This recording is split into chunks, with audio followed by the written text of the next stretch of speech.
कि असम के मुख्यमंत्री हेमंता बिस्वा शर्मा की धर्मपत्नी रिंकी भुइयां शर्मा के पास एक नहीं, दो नहीं, 3 पासपोर्ट हैं।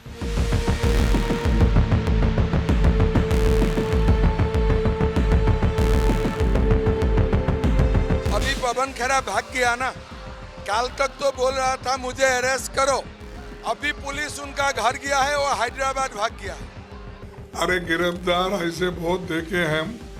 अब इतने तो ईडी, सीबीआई, कितने इनकम टैक्स, कितने कितने कर रहे हैं मोदी जी और होम मिनिस्टर। हमारा साथ तो झूठ मूठ का काम किया। पवन खेड़ा को मैं पवन पेड़ा बना दूंगा, आप चिंता मत करो। हम तो सरकार से ये क्लैरिफिकेशन पूछेंगे कि सच है, लेकिन वो देने के बजाय एकदम अगर एफआईआर करते हैं, करने दो, उसको कोई डरता है? जो होता है हम फेस करेंगे।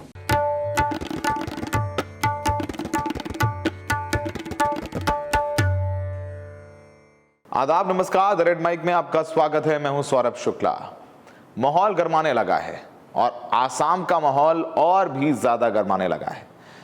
रविवार को पवन खेड़ा, जो कांग्रेस के स्पोक्सपर्सन हैं, मीडिया इंचार्ज हैं, उन्होंने एक प्रेस कॉन्फ्रेंस करी और उस प्रेस कॉन्फ्रेंस में उन्होंने आरोप लगाया था कि असम के मुख्यमंत्री हेमंत बिस्वा शर्मा की पत्नी रिंकी भुइयां के 3 पासपोर्ट हैं और ये पासपोर्ट उन्होंने बताया कि एक इजिप्ट का है, एक यूएई का है, एक ट्रिनिडाद और टोबैको का है। और उन्होंने कुछ सपोर्टिंग डॉक्यूमेंट भी उस प्रेस कॉन्फ्रेंस में दिखाए थे और बताए थे कि किस तरीके से सीएम की पत्नी ही फर्जीवाड़ा कर रही हैं, सीएम का पैसा पाक करते हैं। उन्होंने तमाम ऐसे जो है आरोप लगाए थे। अब उन आरोपों के चलते जब पूछा गया हेमंत बिस्वा शर्मा से तो उन्होंने बहुत सारी बातें कही। उन्होंने कहा कि राहुल गांधी पागल है, पवन खेड़ा उससे भी बड़ा पागल है, मैं पवन खेड़ा का पेड़ा बना दूंगा। और फिर उन्होंने असम पुलिस में पवन खेड़ा की प्रेस कॉन्फ्रेंस के बाद एक मुकदमा दायर किया और एक कोर्ट में भी आपराधिक मानहानि का दावा किया गया। और जैसे ही कंप्लेंट फाइल की गई, असम पुलिस की एक टीम दिल्ली पहुंचती है और जा करके पवन खेड़ा के घर पर छापा मारती है। छापा मारने वाली जो असम पुलिस की टीम है, उसके साथ दिल्ली पुलिस भी है, क्योंकि जब ऐसे केसेस होते हैं, कोई दूसरे राज्य की पुलिस किसी दूसरे राज्य में जाती है छापा मारने या अरेस्ट करने, तो उसे लोकल पुलिस को इन्फॉर्म करना होता है। तो दिल्ली पुलिस भी उसके साथ में है, लेकिन पवन खेड़ा अपने घर पर नहीं है। पवन खेड़ा उन्हें घर पर नहीं मिले, उनके घर की तलाशी ली जा रही है और अब तक बताया जा रहा है कि उनके जो प्राइवेट स्टाफ है, इसमें उनका ड्राइवर, कुक और उनका पीए है, उसके फ़ोन रखे गए हैं और उनसे पूछा जा रहा है कि पवन खेड़ा कहाँ गए हैं। जो कागज़ उन्होंने प्रेस कॉन्फ्रेंस में दिखाए थे, उन कागज़ों को भी जब्त करने की कोशिश की जा रही है। अब उन कागज़ों को असम पुलिस जब्त करना चाहती है क्योंकि उस पर एफआईआर की बाकायदा की गई है और पवन खेड़ा का पता नहीं कहाँ है वो, उनका फ़ोन भी बंद है, उनकी पत्नी का भी फोन बंद है। जो हमें जानकारी मिल रही है वो ये है कि पवन खेड़ा इस वक्त तेलंगाना की राजधानी हैदराबाद में हो सकते हैं, क्योंकि उनकी पत्नी नीलिमा वो ऑलरेडी हैदराबाद में ही रह रही थी, वो चुनाव भी लड़ी थी कांग्रेस पार्टी से, तो वो हो सकता है कि हैदराबाद में हो, लेकिन अभी तक इसकी कोई पुख्ता जानकारी नहीं मिली है। और ये भी कहा है कि जो असम पुलिस है वो एक उसकी टीम है वो हैदराबाद भी जा सकती है, लेकिन हैदराबाद में उसे लोकल पुलिस का सपोर्ट नहीं मिलेगा क्योंकि वहां पे कांग्रेस की सरकार है। दिल्ली में बीजेपी की सरकार है, ऑलरेडी गृह मंत्री के अंडर पुलिस आती है, तो यहाँ पर दिल्ली पुलिस का पूरा सपोर्ट असम पुलिस को मिल रहा है। आपको बताएं कि पवन खेड़ा दिल्ली के निजामुद्दीन इलाके में रहते हैं और उन्होंने डिटेल में प्रेस कॉन्फ्रेंस की थी। उन्होंने कहा था कि जो रिंकी शर्मा है उन पर 3 देशों का पासपोर्ट है, वो विदेशों में उनके पास बड़ी संपत्ति है, ये सब आरोप लगाए थे।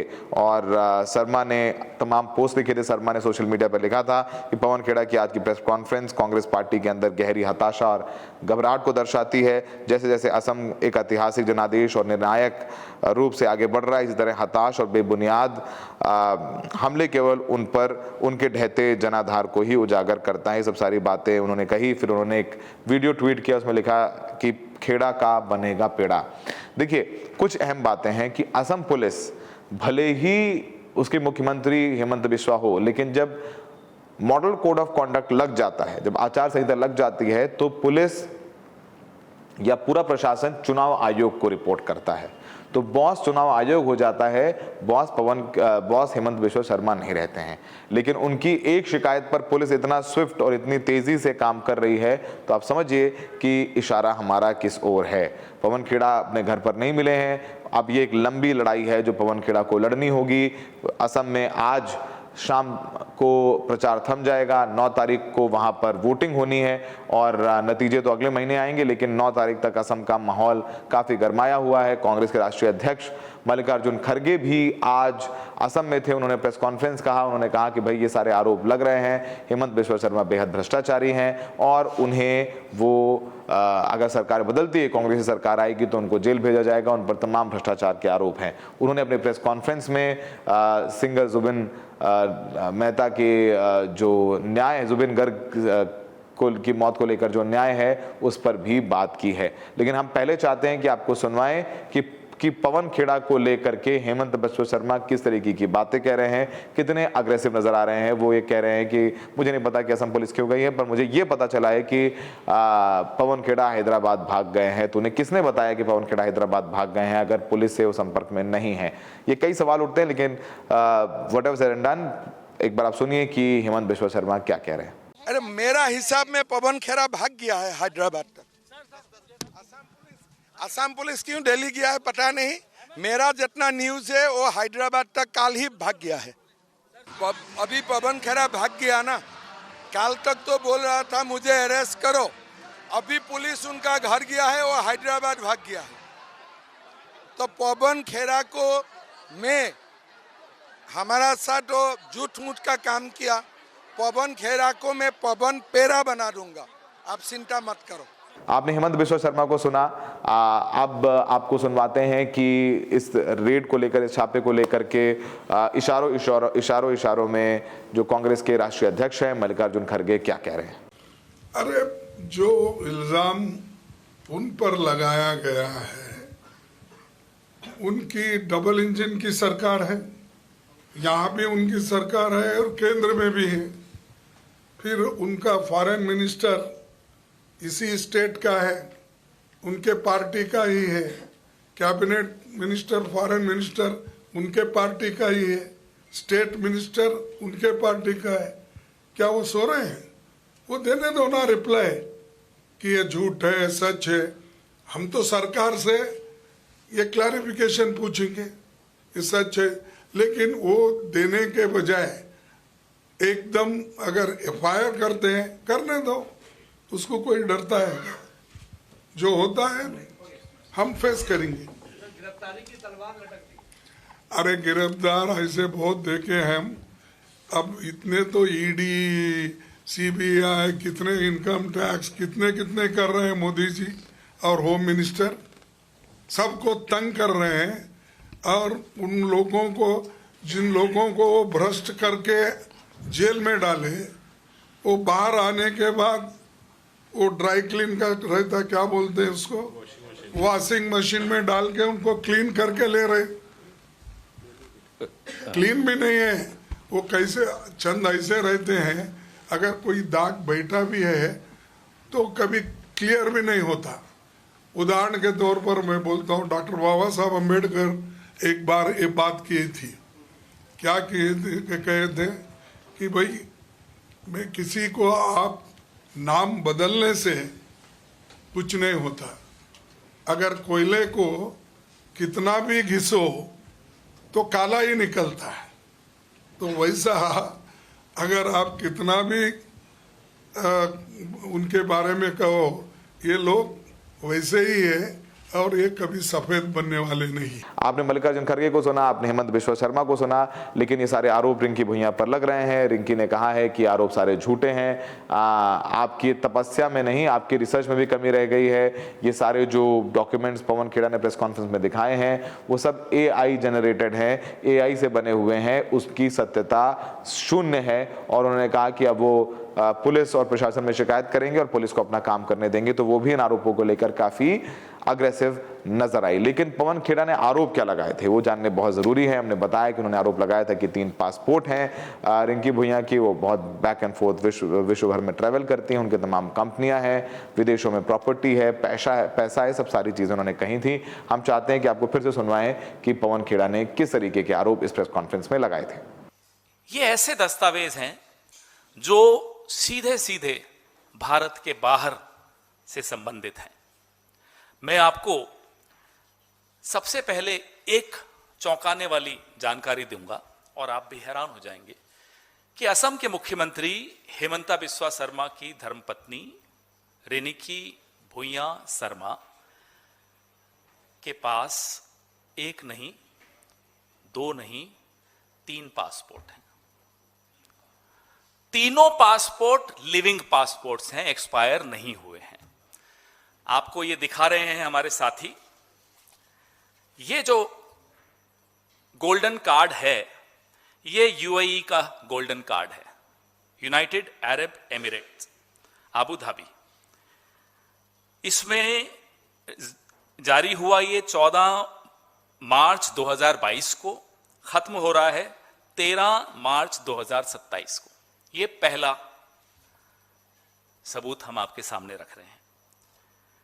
नंबर 2, एंटीगुआ बारबुदा एक देश है, भुइयां शर्मा रेनिकी, जारी हुआ 26 अगस्त 2021 को, खत्म होगा 25 अगस्त 2031 को। तीसरा, अरब रिपब्लिक ऑफ इजिप्ट, रेनिकी भुइयां शर्मा,